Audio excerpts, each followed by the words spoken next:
किती छान. कारण आपण नेहमीच म्हणतो वुमन पॉवर, तर ती इथे आपल्याला पाहायला मिळते. इथे पहा स्टॅच्यू ऑफ युनिटी लिहिलेलं आहे आणि इथून पहा समोरच दिसतंय ते म्हणजे भव्य दिव्य असा हा स्टॅच्यू ऑफ युनिटी. खरोखरच म्हणजे आपण प्रत्यक्ष दर्शनी पाहिल्या त्याची भव्यता आणि दिव्यता ही लगेच जाणवून येते. आणि इथून अजूनही बरंच असं स्टॅच्यू ऑफ युनिटी आहे. त्यासाठी पुन्हा इथे असे एक्सिलेटर्स आहेत वर जाण्यासाठी. आणि पहा तिथेही चालण्यासाठी आपल्याला तसेच होते, इथेही वरती जाण्यासाठी आहेत. खूप छान सोय आहे ही.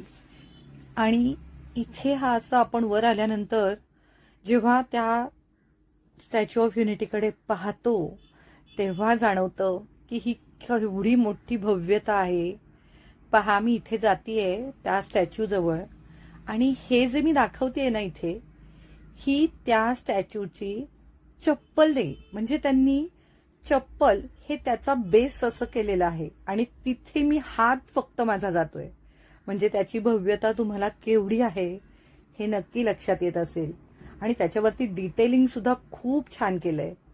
हे स्कल्पचर आर्ट, ह्या सगळ्या आर्ट ज्या आहेत ना, आता पहा इथे शिवणकाम वगैरे सुद्धा त्यांनी चपलेवरचं व्यवस्थित दाखवलंय. आणि धोत्राचे जे वळी, ह्या सगळ्या गोष्टी तिथे इतक्या छान दाखवल्यात. आजूबाजूचा परिसर आपल्याला जाता जाता पाहता येतो, तो एन्जॉय करता येतो. आणि हेही मी तुम्हाला दाखवतेय की तिथे किती छान सोय केलेली आहे. म्हणजे जिथे आपण जातोय तिथे जर का पर्यटन स्थळ आहे तर तिथे कशा सोय असल्या पाहिजेत हे खरोखरच इथे येऊन खूपच मला आवडलं.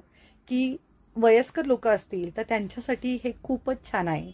हा जो स्टॅच्यू ऑफ युनिटी आहे, म्हणजेच हा स्टॅच्यू किंवा पुतळा जो आहे, याचं उद्घाटन आपले भारताचे पंतप्रधान माननीय नरेंद्र मोदीजी यांनी याचं उद्घाटन केलेलं होतं. आणि त्यांनी त्याचा इथे फीडबॅक दिलेला होता.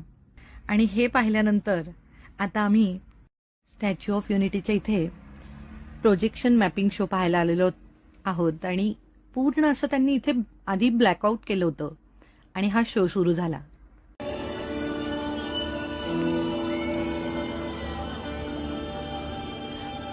विनम्र किसान का बेटा, हाँ वो